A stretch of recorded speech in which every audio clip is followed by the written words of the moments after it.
Hello, hello, hello, wonderful people out there. Great to have you with me, as always. This week I sat down with a couple of brilliant guys, people of whom I'm very fond.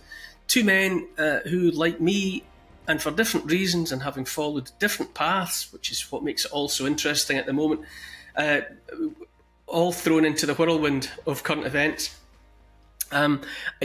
This is part of what makes the whole experience worthwhile to me. My path has crossed the paths of so many people that I would never have met. If the events of the last 5 years had not unfolded, if we'd not gone through what we've gone through in the last 4 or 5 years, there's a whole cast of characters that I would never have met, and my life would be the poorer. That's a fact. And so, as time goes on, I keep on meeting and finding opportunities to have conversations with fantastic people. Anyway, before we get into the conversation that we've been able to record, let me tell you how you can support the channel. Just go to patreon.com if you can, if you will, if you're minded to part with a little bit of cash. Sign up, join the family. That contribution will keep the whole thing going. You become a member of the family, you get early access to all my content, you get exclusive access to some content, including in particular a question and answer session that you can contribute questions to. You can ask me anything you want, I don't mind. I don't always know the answer, but I'll do my best, and I will give of myself in response to inquiries that come in. Nothing's off the table. Anyway, all the gumph, all the details, everything you need to know, it's all down there. Just keep on scrolling down. Okay, let me introduce you to two friends of mine.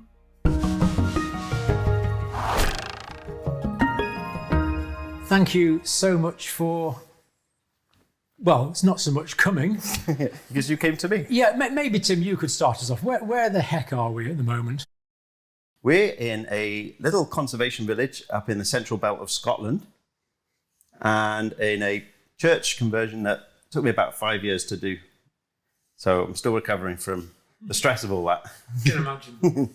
Now, on the way in, I did notice that this church was built by dissenters. It was built by dissenters. Interesting word, dissenters. Yeah, there's a little plaque on the outside that says it was built by dissenters of the local congregation. There's another church up the road, which would have been the main church of the town that people would have gone to. And for whatever reason, they decided to set up shop and build their own church. Dissent from the mainstream opinion. It meant dissent from the mainstream opinion. Yeah. So it's. I wonder if it was just a very localised dispute, or if it was something that was some sort of fracture that was running through the country at the time, or was it just one congregation in an area decided that some of them just couldn't bear to be in the presence of the others? I did Google dissenters, and it doesn't seem to be a national movement like Covenanters. It does seem to be a local. Yeah, because down in the southwest of England was full of dissenters. A lot of people travelled out west to get away from the madding crowd and so on and so on. But in this context, you just wonder if it was some theological dispute. Yeah. How many angels on a particular pin or something? And they just ended up with two churches in the neighbourhood instead of one. But of course, there's a really serious contemporary point that we've come to talk about, because through various pathways, all three of us are now in what I consider to be a really uncomfortable position, that we dissent from a lot of mainstream opinion. We no longer trust a lot of mainstream opinion. We've lost trust in authority. To me, it's almost like the end of the First World War. It was described as the end of the age of deference. So throughout my working life, I was in the age of deference. What the guidelines said is what we taught, in the area of medicine, but in other areas as well. And what we want to talk about this afternoon really is how we all came to that position. So this is it can be as cathartic as you want it to be, a bit autobiographical. Should we start off with you Neil? I mean, let's go back to student days. You studied archaeology. I did. I worked as an archaeologist for a few years after graduation, excavating sites in this area. What was the TV programme, Two Men in a Trench? Yeah, that came a long time after. I studied, Scottish prehistory, and I was very interested in the Neolithic period, so think sites that people would recognise, like Callanish, stone circles, chamber tombs, the move from hunting way of life to farming way of life. I worked in that. I realised quite early on that I couldn't make a living at it. I thought I'm going to be 40 one day. I thought then. Yeah. Clearly I'm a lot more than 40 now, but I remember thinking, God, I'm going to be 40 one day and I'm going to have arthritis and I'll never have been able to have a mortgage. So I retrained as a journalist, went back to college, qualified as a newspaper reporter, worked in journalism for a few years. Then I got involved with early internet. In the early mid-90s, I was involved with a website for British Telecom, bt.com, which, believe it or believe it not, was the third website in Britain. There was Tesco Supermarket, the Bank of Scotland, and BT were the third. Because I figured, that as a journalist, I thought probably the future will be things online. But then I stumbled into television by accident. It was around the end of the 1990s. I helped set up a project to excavate the battlefields of the Anglo-Zulu War in South Africa. So the film Zulu, Rorke's Drift and all of that, we excavated that war of 1879. And it came to the attention of a television production company.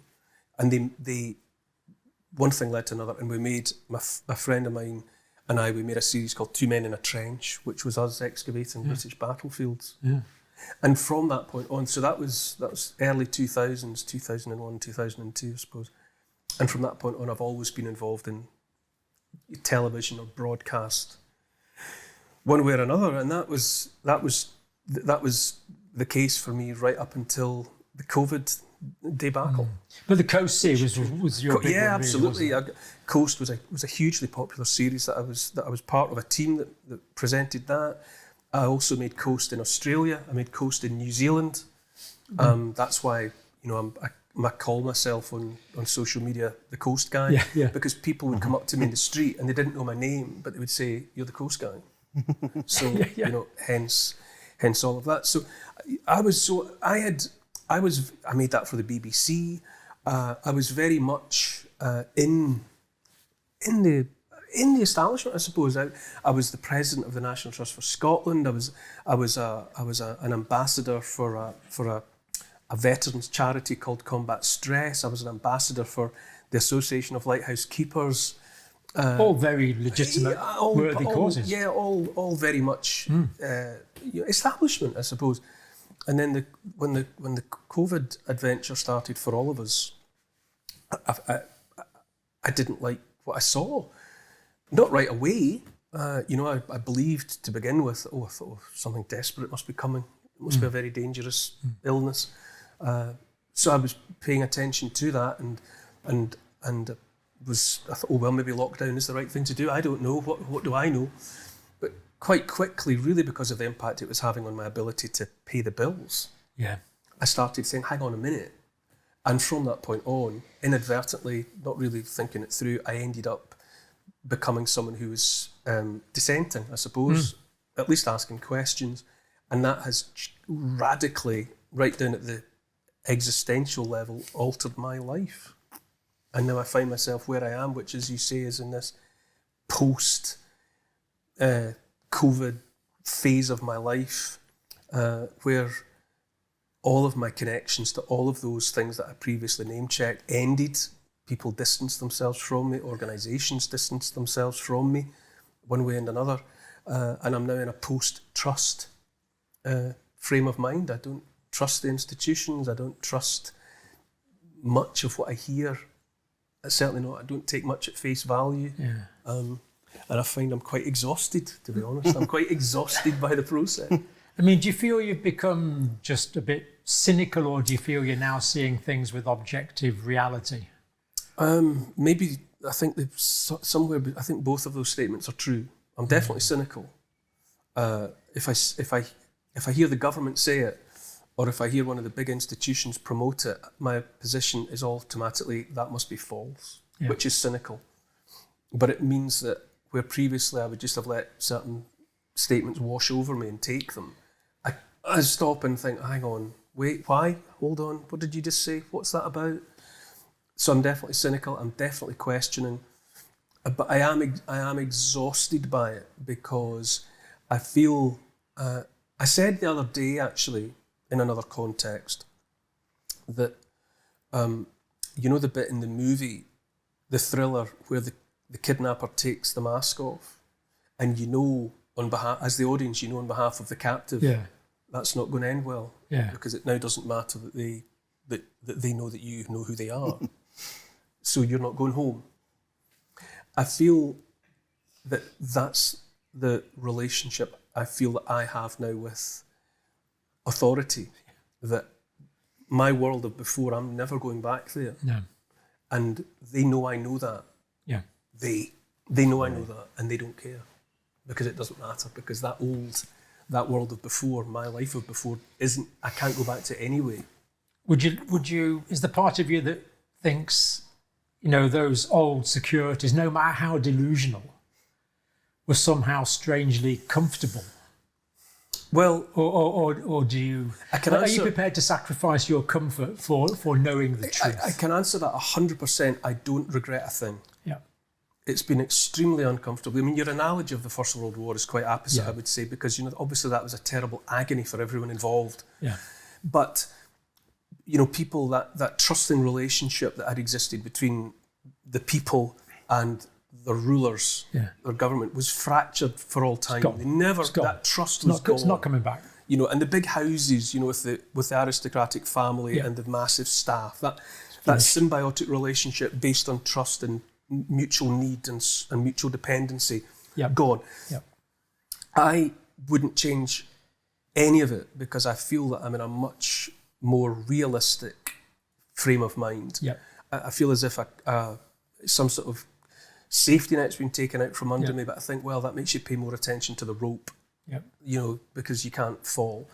Also, on a very personal level, my wife, who's nearby while we're doing this, Trudy, she's been with me 100%. Yeah. She never missed a beat from I started to say the things that I was saying. She was completely on board, same frame of mind. And so we've been made even more dependent on one another. I mean, we always were, and we've always been very simpatico in that way, but that's been, the cohesion there is very strong, and I'm profoundly grateful for that. Yeah, absolutely. Our kids likewise, they were alarmed by what was happening, and they went through a stage, for example, the older two in particular, who had social lives when it all was happening, COVID, lockdown, the jabs, and they were contemplating taking the jabs because it meant they could get back to their social lives, back to the gym. Yeah.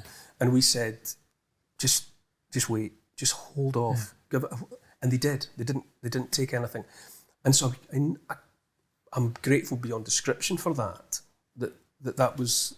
So that pulled the five of us very much. We were always close, but it pulled us even more tightly together. And the kids look back on it now and say, "Well, you were right. Yeah, that was, as it turns out, you were right about all of that." So, no, I wouldn't change any of it, and I wouldn't go back to where I was. Yeah, because I was trusting something that wasn't trustworthy. Correct. We are trying to define out what is truth, what is objective external reality, and I think even though that's really uncomfortable, I feel better now questioning things that before I would have just accepted.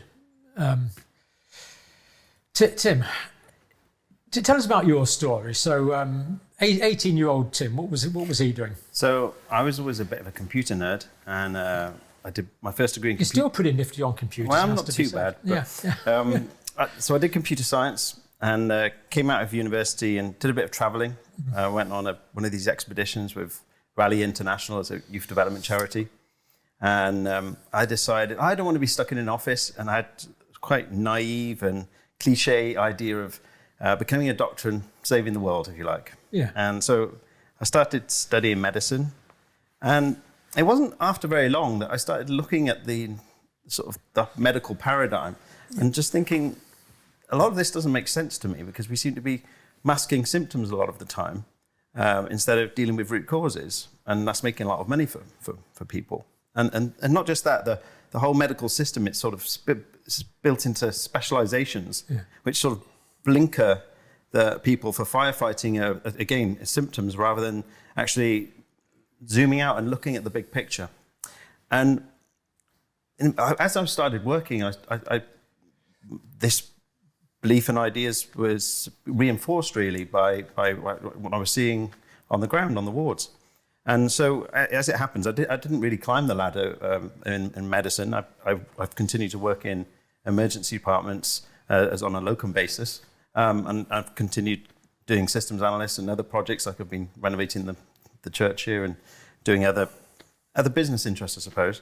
And that's given me quite a multifaceted view, again, that sort of big picture view. Yeah. And I think this whole COVID debacle was ready to happen, because I think that there's a bigger problem with this sort of siloing of trusting experts, is that they're basically trying to always solve one face of a Rubik's Cube while they're messing up the other sides of the Rubik's Cube, if that makes sense. Because they haven't got the whole picture. They haven't got the whole picture, so they're just trying to focus on their one bit, and what they don't realise is that they're completely ruining the other faces.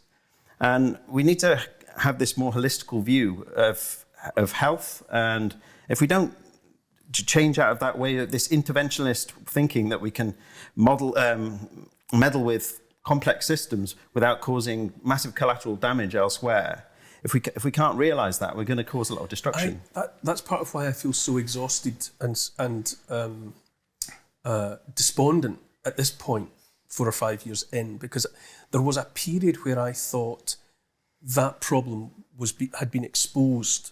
Mm-hmm. Everything you just said, the siloing, that you're treating symptoms, the preponderance of top-down solutions and all of that.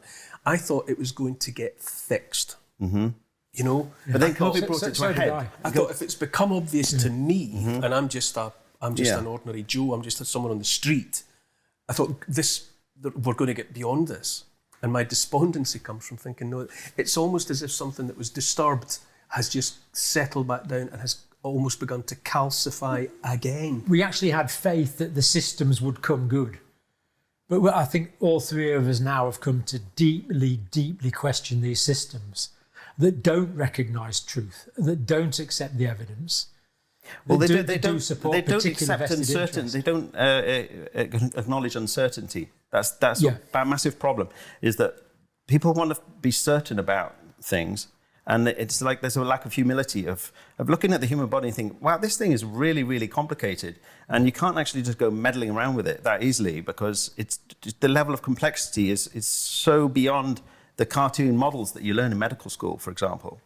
And we see the same now with things like climate, where they think that you can model the planet on a computer and then come up, not just do that, you can predict things and then come up with interventions that are just absurd. And I don't think you need to have expert knowledge to actually just stand back and say this is completely absurd. But it seems to be the more educated people are in this mainstream paradigm, the more susceptible they are to believing that these things work.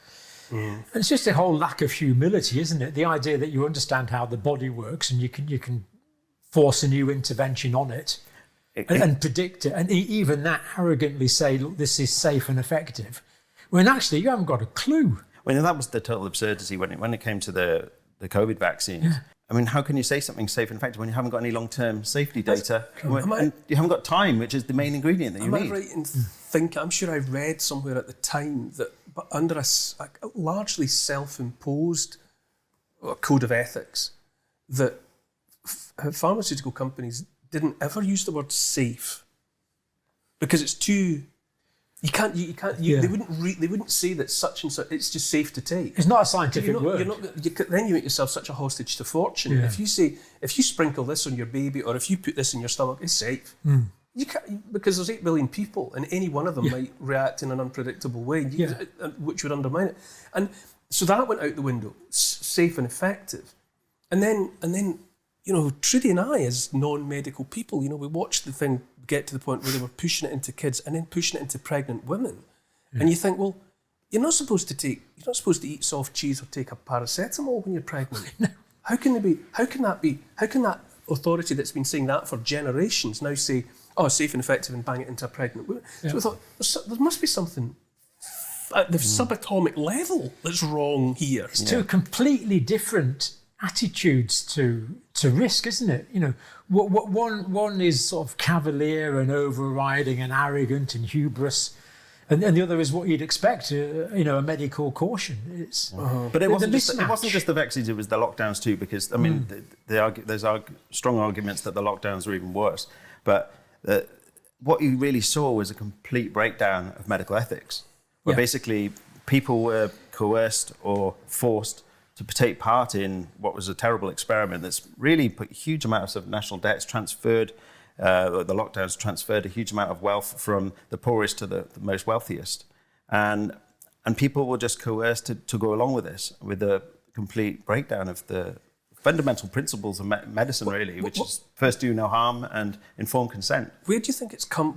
Why have we arrived at this point where, to me, it seems that every reasonable person has had the opportunity to see the problem? All of these things and many more that we're discussing. And yet there's this, still seems to be this shoulders down, shrugging acceptance of, I thought people would be so incensed and or inspired or invigorated to shake up the system. But never mind what big pharma and big agri and all of the rest are continuing to do, because they're just following business models in pursuit of profit. But the people who are the victims of it all, having been shown surely that they are victims of this,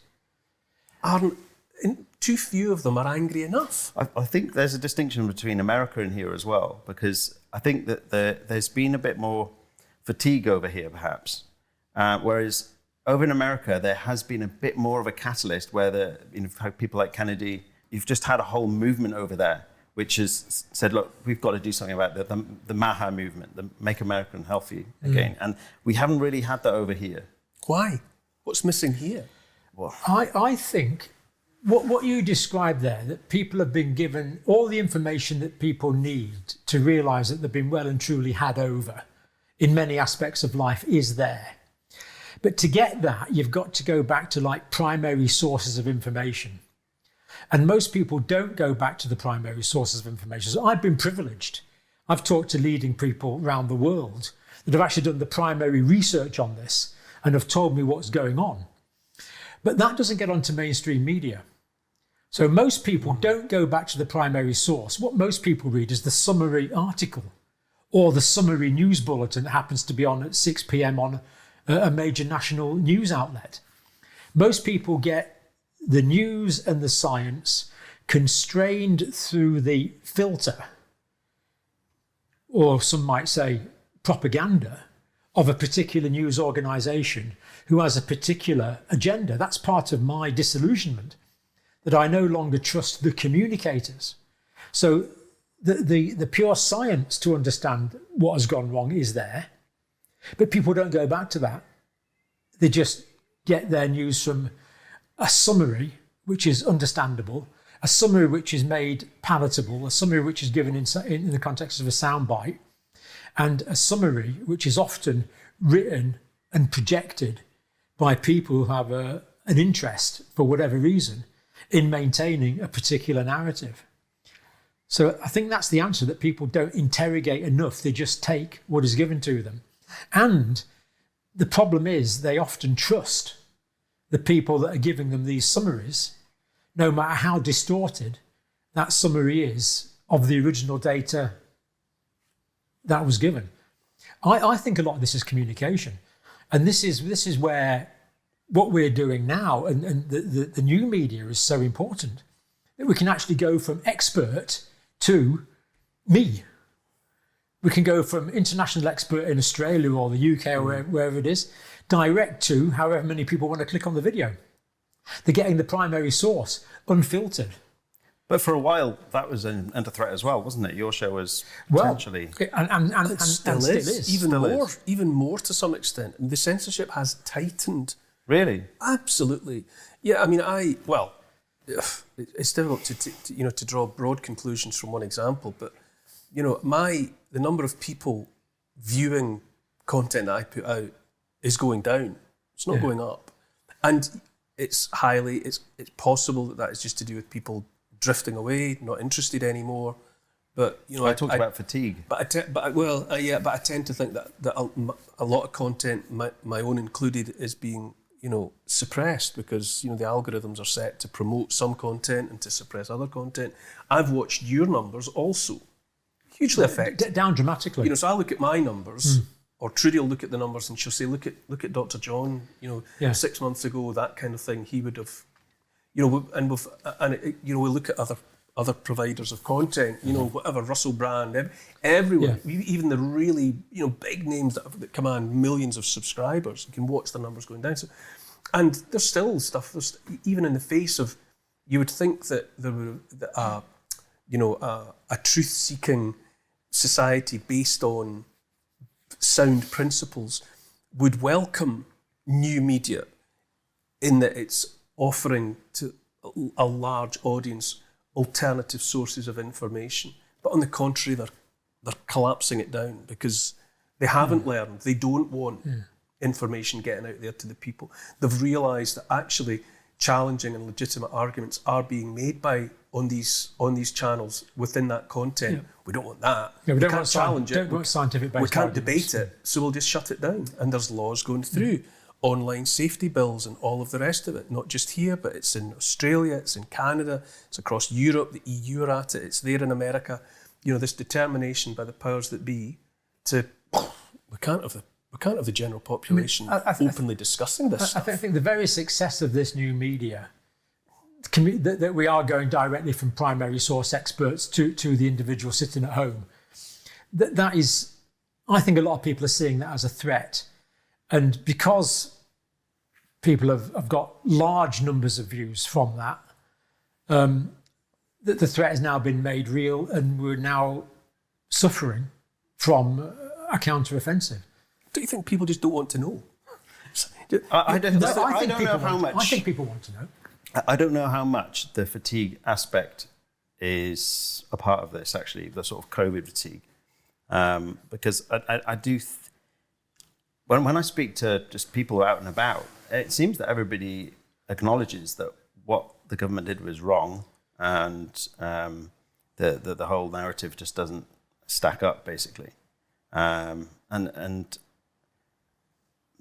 you'd think there'd be more outcry, right? But it's not. What happened was just look at what it did to our national debt. So egregious, so much harm done. The numbers are there in the. In the all-cause mortality and the excess deaths and all of the rest of it. I mean, the figures are staggering, and yet you would expect that the people would be out in the streets with pitchforks and flaming torches, especially those that have lost loved ones. But I mean, to me, the COVID thing is one thing. That's one outrageous thing. But what it's done to me is basically cast light on what I now view as a corrupt or many corrupt systems. So. It's not just COVID. We've got nutrition is another one. Mm-hmm.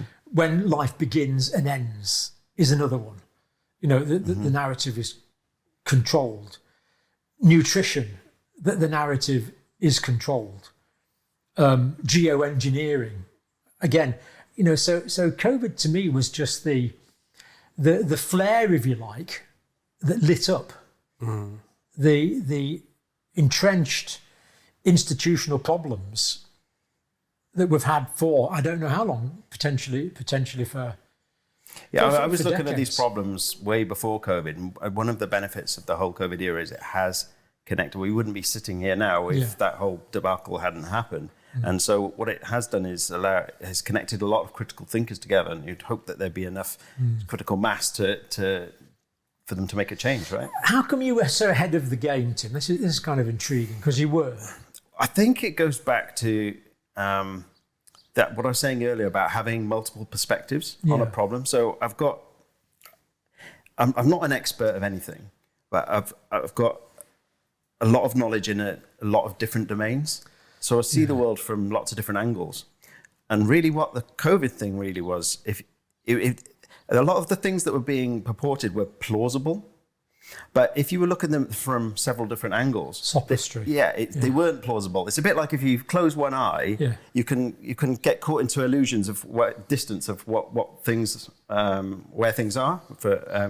But if you've got two eyes and your eyes are wide open, you can actually get stereoscopic vision. So it's kind of like that. But if you've got like 5 or 6 different knowledge domains and ways of looking at the world, I was just looking at it within, I mean, the tape was going up around children's play parks in the first week. I was in America when it happened, and I just knew immediately this is completely insane.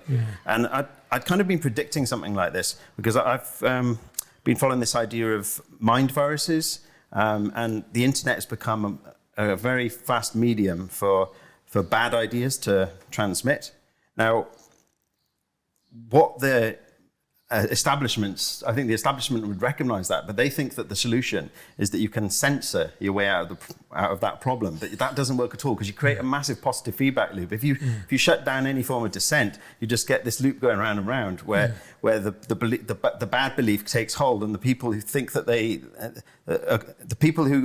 control the narrative are actually the ones who are taken over by the bad idea. And that's kind of what happened.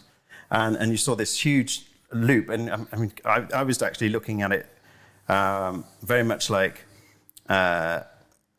when we see a patient coming into the emergency room who has like an anaphylactic shock, where the body has actually started attacking itself, and you've got the same sort of patterns of panic basically going on. I was seeing that playing out on a global scale. So I think that explains a lot of what we saw during that era. Does that make sense? Yeah, it does. I mean, so basically what you're doing is you're seeing analogies between what's happening in your individual assessments of patients as a doctor and individual disease processes with much wider, broader systems. Yeah, exactly. I mean, most bad diseases that I can think of, they have a positive feedback loop within them. Yeah. Where basically something bad happens, so then that creates a loop, which means something else bad happening. Yeah, so you see that. Anaphylaxis is a classic example where you just get this loop get completely out of control, and the body thinks it's doing the right thing, but actually it's closing up the airway, and the patient's dying basically if they're not treated. And the thing to do in that situation is you want to calm down the immune reaction. And so what we were having during the COVID year was this sort of immune reaction to the idea. So then the interventions for this idea that this terrible disease is coming along, that we need to intervene and do something. Well, they seem to completely forget that the interventions themselves are going to cause more damage than anything the original problem could have done. The first do no harm principle, the precautionary principle. First do no harm, exactly. So first do no harm went out the window on day one. What I find is part of the disillusion or the fatigue or whatever is the way in which even now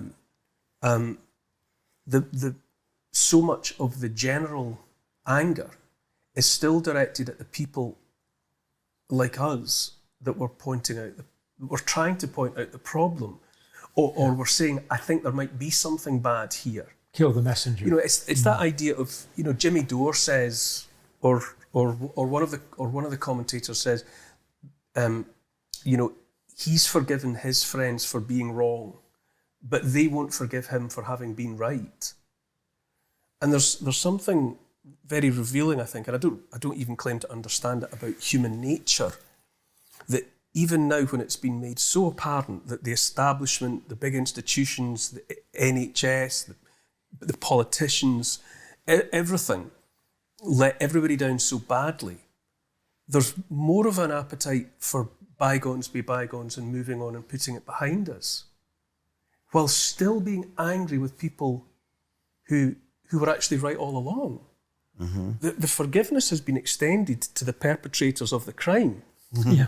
And the like the little boy that stuck his finger in the dike to hold back the water is having his hand cut off for having had the temerity to do it. And I don't understand that. Matthias Desmet was very interesting with his idea about mass formation, psychosis. Yeah, where he posited the idea that in a society that is anguished anyway, a lot of people collectively and individually dealing with a lot of stress. It's like free-floating anxiety, he said, and it's looking a bit like the electric charge in the atmosphere. It's looking for something to connect it, to earth it.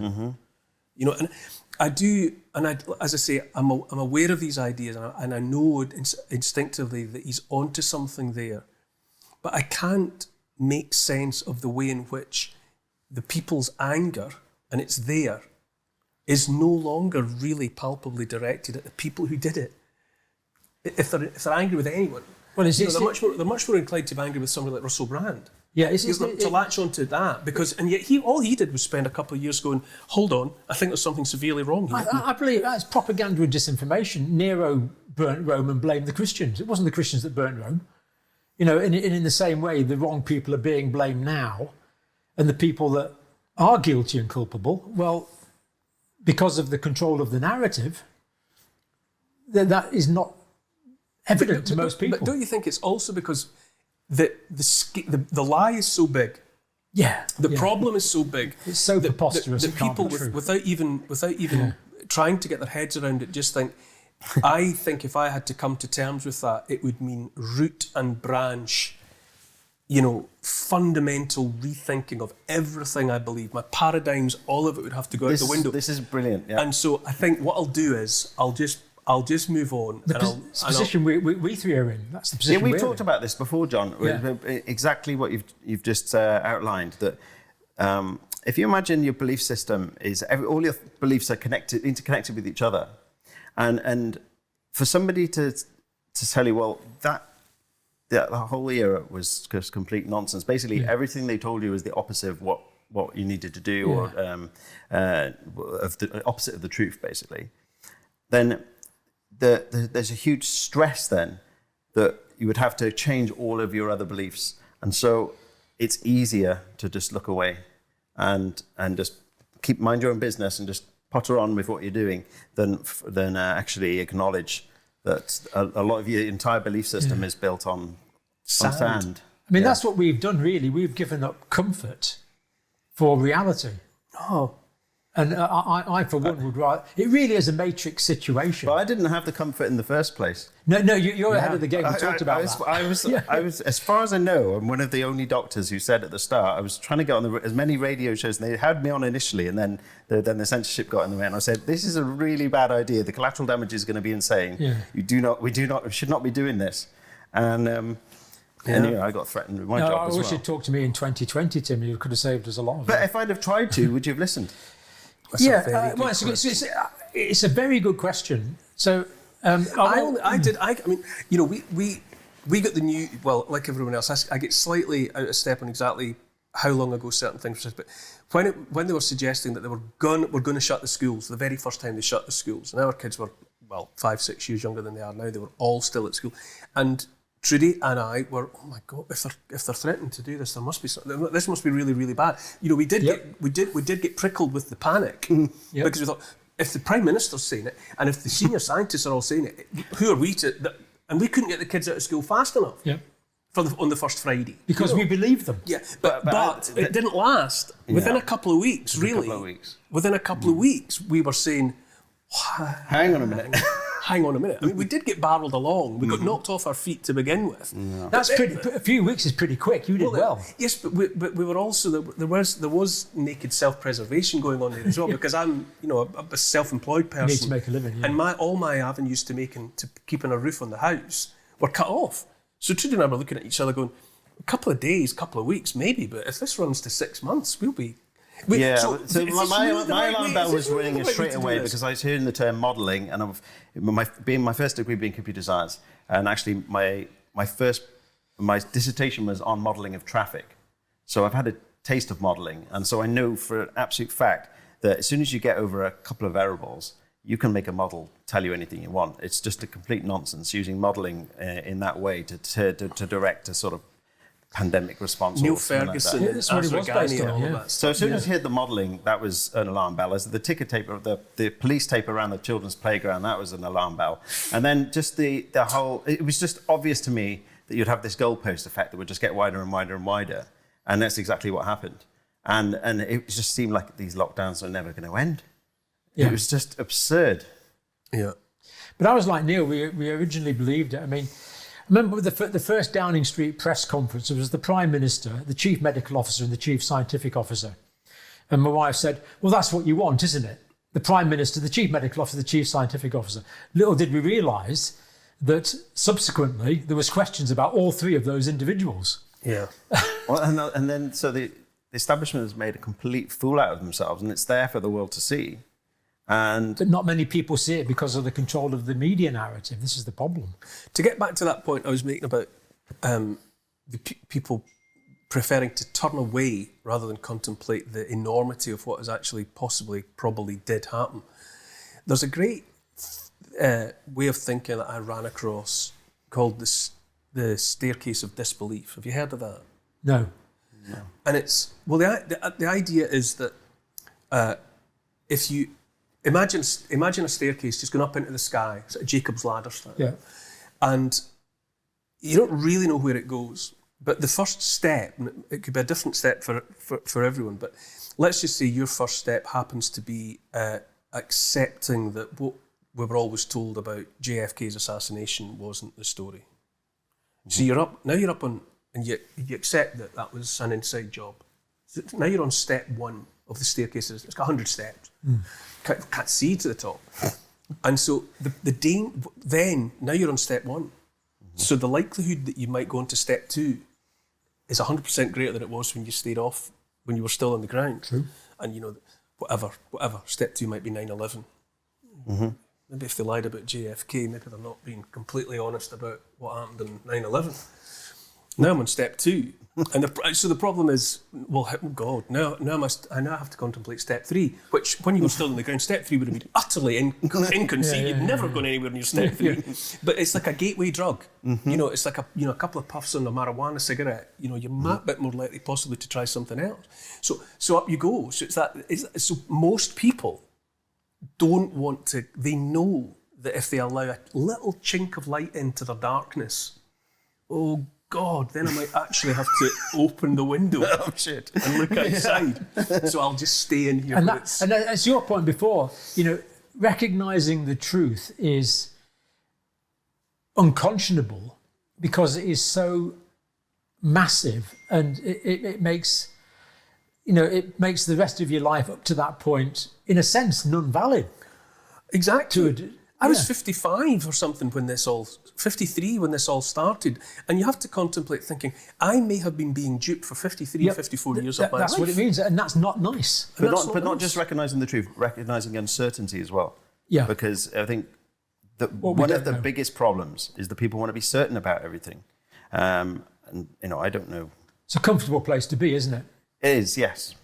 And to think that there's these experts who know everything to keep you nice and warm, I can see that would be nice for some people, but I suppose that because I've got all these different perspectives, I know that there isn't certainty, and there's a lot of uncertainty, especially when it comes to, when we go back to talking about drugs and, the clinical trials and the lack of evidence for long-term harms and all that kind of stuff.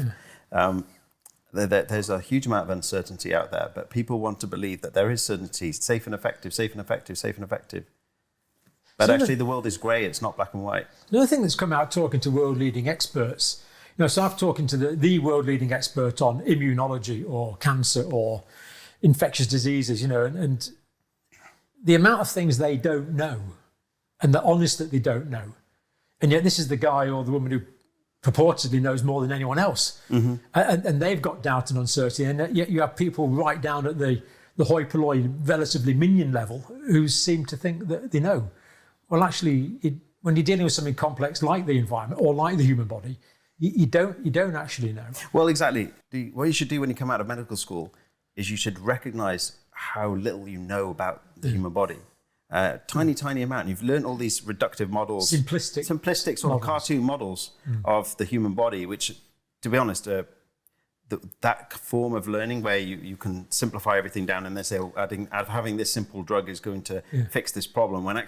When you understand that actually, the human body is so complex that it's very unlikely that a simple molecule is going to be able to fix that without causing a huge amount of downstream problems that are going to come back to bite in however many years.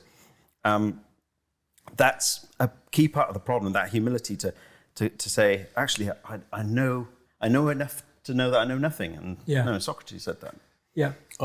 I want to talk to you about maybe one or two specific examples in the future in a minute. But first of all, I'll tell you my story briefly. You up for that? Yeah. Absolutely. Yeah. So I was a psychiatric nurse when I was 18. I did that for 3 years. Then I was a general nurse. Then I worked abroad and did quite a few different jobs. Worked on theatres, worked in refugee camps. Then I started going into academia. So I did something called a diploma in nursing, which was really hard in those days. Then I did a degree and a master's degree and a PhD and became an academic and became a researcher. But my main job really was teaching. So I taught student nurses. A few medical students would drift in, a few physio students would drift in. No, it was healthcare education. And that had to be evidence-based. Now, you could go back and look at the primary source evidence, and we did to a degree, but that's not really what would stand up if there was any serious question marks. What would stand up is, what do the guidelines say? So, for example, I taught care of anaphylaxis. That was one of the things that I taught. As part of intravenous therapy, I started teaching intravenous therapy to non-doctors. And the British Resuscitation Council would update the guidelines from time to time, and you had to make sure you would teach exactly what was in those guidelines. And most times it made sense. Resuscitation was another one. Every few years, the Resuscitation Council would change the guidelines based on expert opinion. All seemed to make sense. Teach the latest guidelines, get better outcomes. It all seemed to work. And that's what my entire career was predicated on. While we did some primary research, basically what we taught was based on the guidelines, the current guidelines. And then when I retired from academia, working in A&E, again, everything was guideline based. So a new patient would come in and the consultant would say, let me think about that. No, that didn't happen. They'd say, go and look up the protocol for this. And it's on your computer, the National Institute for Health and Care Excellence, which I've always thought is a rather Eastern European title because it's got excellence in the title. You know, anything with democratic or excellent in the title is probably not democratic, probably not excellent, but passing that by. And we would follow that really quite meticulously, quite religiously, really. Because if you didn't and something went wrong, the first question would be, did you follow the guidelines? Mm-hmm.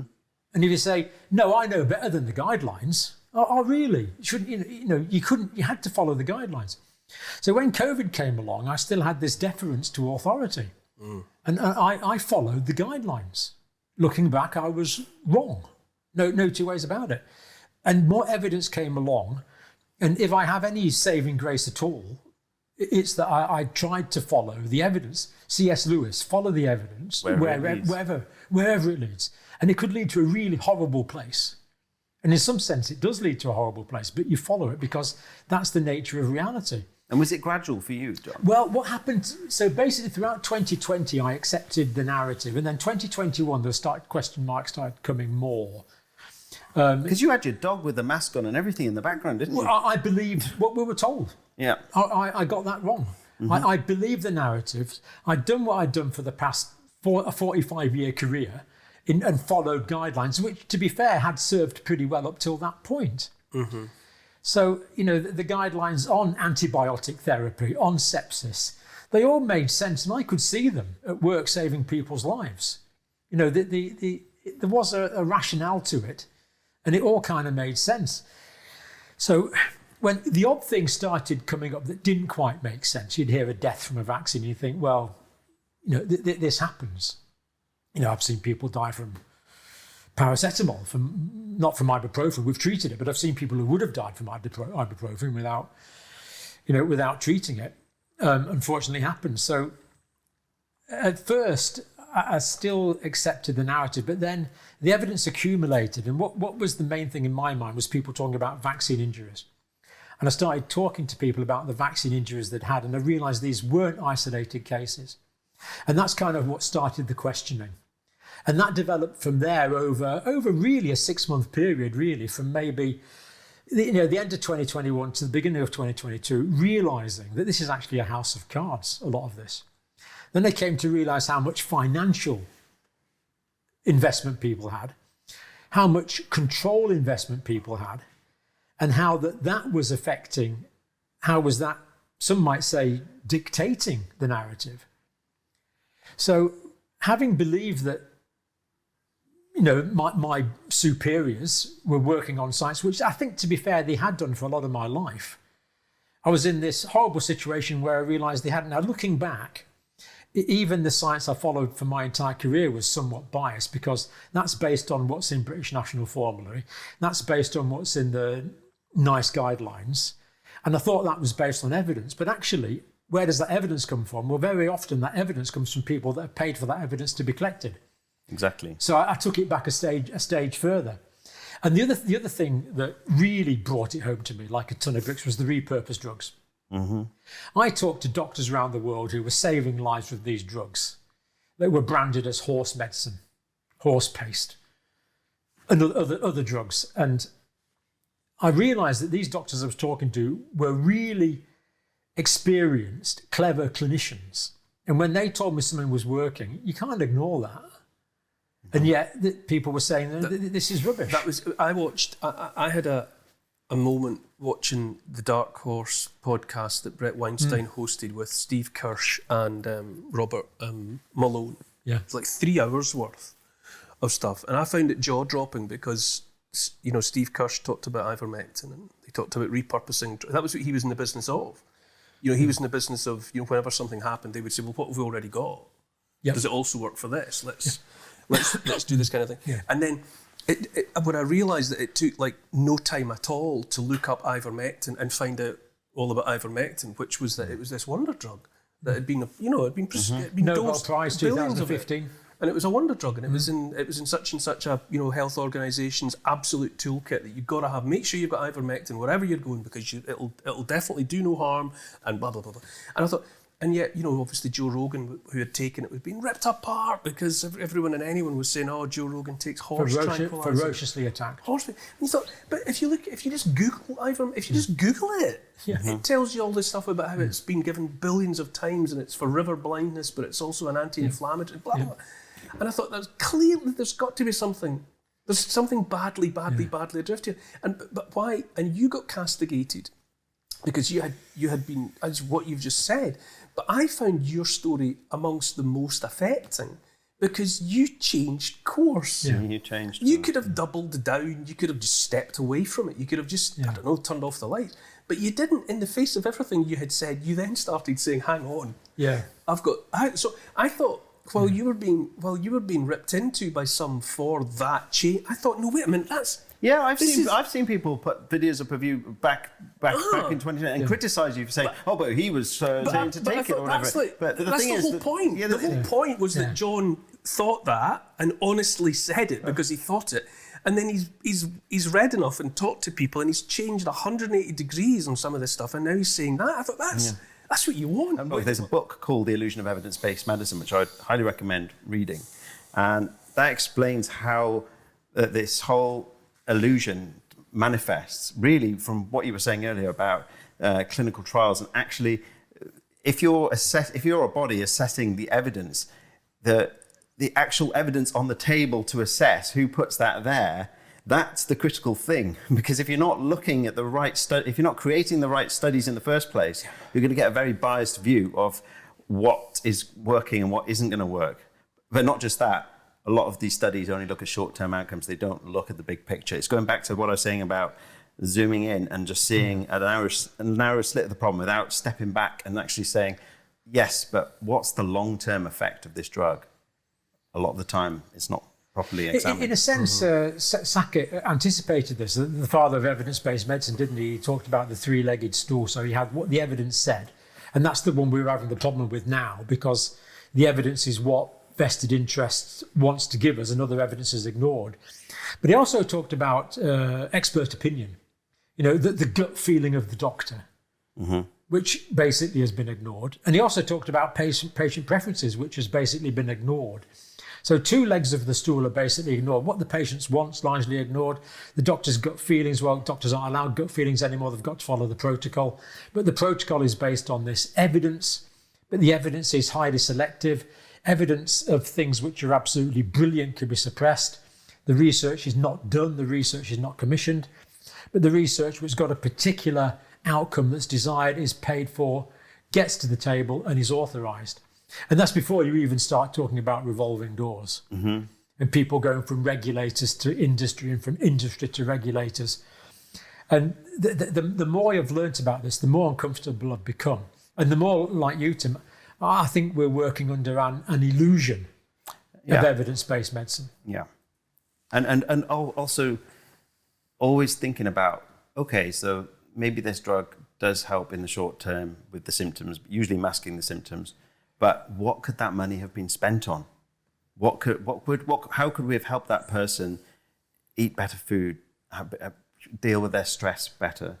Holistic things that look at the big picture of someone's life, that the root causes of why people are getting sick in the first place. How could that money have been invested? A lot of the times when they're coming up with these guidelines, they're not asking that question. What else could we be spending the money on? And that is a huge part of the problem. And masking symptoms isn't too difficult, is it? No, treating pain, treating inflammation. But all those things are quite easy to do. There's a good argument that masking symptoms is a really bad idea, because if you mask symptoms, you're disincentivizing the person from actually dealing with the root cause of their problems. Give an example. Talk about fever, for example, Tim. Well, fever, the body is, if you get an illness and you have a fever, your body is trying to raise your temperature because that's the optimal condition to deal with the problem, and it's evolved over millions of years to do that. And then someone comes along with a drug and says, well, take this and I'll reduce the fever, and you'll feel better. But how many studies have been done that look at the long-term effect of that on our immune systems?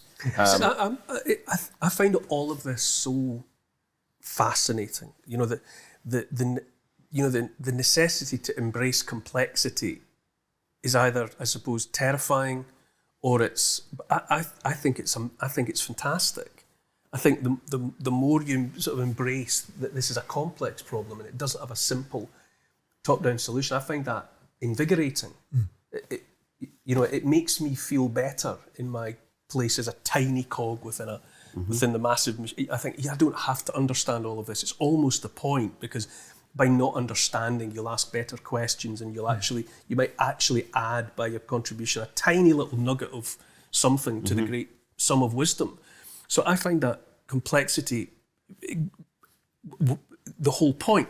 And I was listening the other day to someone saying that while you put on sunglasses, but for obvious reasons, because it makes it easier to be out in bright sunlight, it's also if you're not wearing sunglasses and that light energy is going into your eyes, the necessary part of your brain's thinking sunlight, going to get burnt, produce melanin.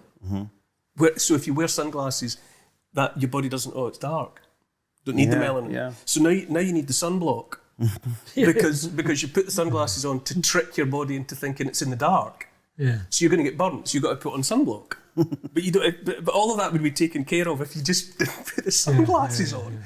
You're starting by that simple action of putting sunglasses on when it's sunny. You're a cascade of consequences. That, now I need this, and now. Well, just to go back to what you were saying, Don, you were asking for a good example, because the pyrexia one, it might not be the best example, because actually, if you actually look at the guidelines for children, they do actually say that in the UK at least, that we should only be giving antipyrexic for children if they're distressed and they have a temperature. So we're not just treating the temperature. So that's one of the better. That's actually one of the better guidelines, actually. Yeah. But I think a better example would be just something simple like a lot of people take proton pump inhibitors to block stomach acid. Antacid ones. Now, so if you go to the doctor and you've got this acid burn, and they quite often put you on this. Lansoprazole. Yeah, the number of people that get stuck on this for life, and there is good evidence of long-term harm from taking these drugs. In terms things of that stop like heartburn and acid indigestion. Yeah. And that kind of So what you're doing, quite often there's a reason people are getting that burn.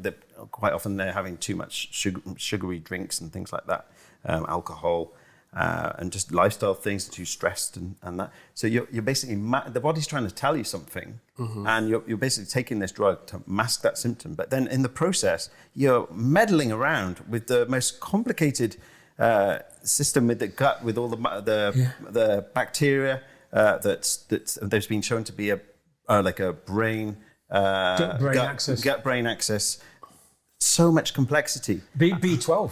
Yeah, B12 absorption, and I think there's studies that show that there's different links to dementia later on in life, and from taking antacids. Wow. Well, because proton pump inhibitors. Yeah, because you're PPIs. basically mucking around with your body's so you're curing absorption. heartburn today, and you're giving yourself dementia in 30 years' time. Well, wow. Potentially. Yeah. Potentially. Yes, I know it's high, but yes, it's that cascade of consequences. Well, a lot of the time we don't look very detailed at the long-term consequences. To get a drug onto the market, you don't need to do these really long-term studies. Which is a big part of the problem. Yeah, you just show a short-term benefit, and then that's deemed good enough. But actually what happens is patients tend to start taking the tablet. It does solve the problem because it does mask the symptoms. It does. And then what they do is they find that if they stop taking it, the symptoms come back. Well, that's because they've been disincentivized to deal with the root cause of the problem. So if that drug wasn't available in the first place, and very often the doctor might give advice, lifestyle advice, but if the pain has been taken away, the person's not motivated to deal with the root cause of the problem. See, changing lifestyle is a bit of a nuisance, really. Yeah. I want to do what I want, when I want, if I want. I want to eat what I want. I want to drink what I want, when I feel like it. And doctor, just give me a pill to make all the problems go away, please. Yeah. It doesn't work like It's that. like the whole Ozempic It's a pill for thing. every ill. It's that Ozempic thing. I mean, people who are overweight. I mean, I believe it was a drug developed for some aspect of diabetes, but it also makes people. It's an appetite inhibitor, so you can lose weight, but it's having God knows what other consequences in the longer term. Because my concern is that you'll lose muscle from it, and muscle is critical to long-term health. Muscle mass is absolutely critical. So I think what will happen is that the long-term harms will become evident, and then what happens is they'll change a few molecules on the side. Say, we'll use this one instead. Don't worry, we've fixed it now. Yeah, it's a playbook, and we fixed it now. You look at this, the psychiatry. That's an area where it's particularly bad. But again, I just want to add, there is nuance. I'm not saying we should never ever give antidepressants. Absolutely but not. we shouldn't be having millions of people on them. Antidepressants And then if you brilliant. look at America, they're giving them to children. They're giving antipsychotics to children. The number of children in America now taking stimulants for ADHD, and they're showing that they're having effect on height. And then in long term height, over like 8 years, I think there's a study that shows that there's no long term benefit in most cases. And the complexity within the body, I kind of like the fever example. Like deep in your brain, you've got a bit called the hypothalamus. The specific receptors there that work on something called prostaglandins, and they turn your temperature up when you've got a fever to optimize the efficiency of the immune system. And acetaminophen, paracetamol, ibuprofen, they'll all bring that down. They're all acting against the body's natural defense systems. Diarrhea is another good example, actually. If you've got diarrhea, the whole point is to... Oh, yeah, take Imodium. We wash it all out. The colon knows exactly what it's doing. It's washing out all the bugs. And take Imodium, symptom goes away, patient feels better, thinks you're the cleverest doctor in the world, but all the bugs are stuck in the colon. They're not going anywhere. And you can get amoebic liver abscesses and all sorts of problems, especially in Asia, from that. Right, I've got two questions really to finish up on. One is, what would be the way that we should go into the future? And the last question, which I'm going to leave till the end, might be a bit depressing, is how do you think the future is actually going to pan out? So first of all, Neil, how would you like to see things pan out over the next few years? What's your preference? I just the drift, or actually the march, the frog march into censorship and silence. Yep. That's anathema. Yep. The censors are never the good guys. Yep. That's just that's a fact of history. Yep. More information, not less. And I've got to a point now where if it was a binary choice between absolute freedom of speech, up to and including anything you want to say, however much offence you might cause, or where we seem to be going, which is being handed a laminated card every morning of not only are these the things you're allowed to say, but you jolly well better say all of these before the end of tonight, or there will be consequences. You will tomorrow. say these things. Yeah. I would have to pick the absolute unconstrained freedom of speech to say anything. because it's got to be more information. There's got to be more conversation. There's got to be easier, ready access that people should be able to see whatever they want to see, and bad ideas that die in sunlight. You know, if you let people think what they want and they say it in the public forum, they will be challenged by better ideas. If their idea, it's like the marketplace of ideas. You know, if you come up with a good invention, the market will say it's a good invention because people will take it up. That's how the internal combustion engine replaced, you know, the horse-drawn carriage, because it was demonstrably a better way to get around. You know, and that's what if you take that away and force people to take electric cars, which is what they've been playing at, then it doesn't work. You know, because the infrastructure's not there, blah blah blah, so on and so on. So let ideas out, let people talk. And if they come up with dangerous ideas or bad ideas or stupid ideas, they will not thrive. Yeah. They will thrive in the dark. Yeah. They will. If you try and suppress things will find dark corners in which to live, and they will propagate themselves there. It's almost like a natural selection, isn't it? Uh-huh. You know, the Darwinian analogy: the good ideas will survive and the old ones will die. And I believe a friend of mine, you're aware of him, Nick Hudson. Mm-hmm. He came up with this Hudson's razor. Do you know Hudson's razor? This heuristic where he says, you can tell a scam because of three things. if it's global, if it affects the whole world simultaneously, if there's a one-size-fits-all top-down solution, and if any dissent from it is to be crushed. He said, if you can tick those three boxes in relation to anything, a pandemic, the climate, you're dealing with a scam. Yeah. And I think that is absolutely the case. So you've got to get away from this this tendency that is there to go for ignoring complexity, imagining that you can find a simple answer that you can apply it across the board and top down. Get away from that, and it's subsidiarity. Let decisions being made at the local level. Yeah. And a multiplicity of options. Give people choice. Yeah. Away from mandates. You make things available. Be honest with people about what they are. Tell them that there may well be risks, because whatever, you can take it if you want, but don't mandate it. Let people opt out. It's that kind of openness. Yeah. Embrace complexity. Don't indulge the arrogance of the hubris of imagining that we can be handled from the top by a star chamber of half a dozen people who are, you know, billionaires, super smart, and they make all the decisions. Yeah. And that's got to be it for us. Subsidiarity, local. Decisions taken as low down the food chain as possible. That would be me. That's where I would go. Yep. Tim? Yeah, well, we need to embed the dissent into government. The people who are making decisions, there should be sort of red teaming.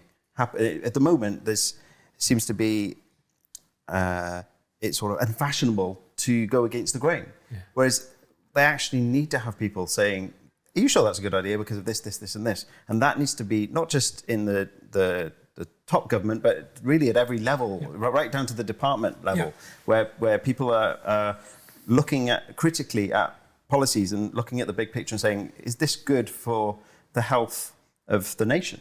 And that's not the way we are at the moment with all the siloing. But I am actually quite hopeful, actually, because I think because of America. Because America has this tendency to do everything big. So the whole COVID response was completely over the top. And we think it was bad here. Over there, it was completely and utterly bonkers. And, well, it was completely utterly bonkers here too, but they somehow managed to make it even more crazy over there. But I'm just hopeful that this pushback against all of the issues that we've been discussing will be massive over there during this presidency. And hopefully there'll be some navel-gazing. And America always tends to lead the way. So the ideas that are happening over there will hopefully come over here with some time. And if they can identify truths which are basically incontrovertible, then hopefully we'll have to acknowledge them here. Yeah, because the entire research architecture in America was trapped in that paradigm of thinking that we were talking about. And the people coming in now in charge are talking about redirecting research to actually look at the big picture, look at root causes of disease, and deal with a lot of these problems. As we start to now look at these issues scientifically and start producing evidence, because there is a lack of evidence of some of the harms, we will hopefully it will force authorities around the rest of the world to take note because America does tend to always lead the way. And hopefully the journals will print that, which is a problem at the moment as well. What's your answer to that question? What do you want the future to Well, look like? at the moment we're in a situation where people kind of know what they're not allowed to say, and that's not a good place to be. So I want rid of the censorship. I want freedom of speech. I want to be able to discuss ideas, even if they are offensive, even if they go against the scientific narrative. I want general discussion, and I want science to be liberated from censorship. I want science to be liberated from financial vested interest to become pure empirical science again. And that's true of medicine as well, but it's true of everything in society. So we need an openness, and that means we're going to need to have honest reflection of this in the versions of this that come out to the population at large. That means we're going to need honest media outlets, which is a problem, but so the work needs to be done, and that needs to be communicated to everyone in a free and open way that everyone can give feedback to. We need to get rid of the censorship. We need to get rid of the vested interest. We need to get rid of the threat, which I've had overt threats, and we need to get rid of. We need to get rid of those so we free the human spirit. We need to be free to talk about when life begins, when it ends, and everything that should happen in between. And at the moment, we're not. We need that freedom back, because we are capable of really quite significant scientific advances if we have the freedom to do so. Operating under this tyranny that we have at the moment, whether that's overt or covert, it just stifles science. Because if you can't have dialogue, if you can't have thesis, antithesis, synthesis, you're not going to get development. So we're in a sort of the control of the narrative at the moment is resulted in science at best stagnating, at worst science becoming the slave of vested interest, and that's what terrifies me. Churchill talked about ideologies with perverted science, and if we do pervert science, that's got the potential to do serious harm. So, Tim, you think you're fairly optimistic because of what's going on in the States, finding out what's happening in the States, acting as an example to here, that's fine. Neil, optimistic, pessimistic? I think, optimistic or pessimistic, I'm coming to the conclusion that we are on the cusp of major change. You've used the word today quite often. I've heard you use the word paradigm. Mm-hmm. Yeah. And I think something that we've been living under is coming to the end of its useful life. I sense an end of empire feel. Empires come and empires go. Yeah. I also feel that systems seem to be in place for about 100 years, and then they are happily or unhappily reset. With something 1815, end of the Napoleonic Wars and the Napoleonic era, and then 100 years later, we got the First World War, because war is how the powerful reset. Yeah, that's the reset button. And then, World War I, World War II was essentially the same thing, the continuation of the same reset. And now, almost 100 years later, I think one way and another we're on the cusp of great change, and I could be optimistic because I think something has lived out its useful life. You used the word stagnate. I think there's an entropy.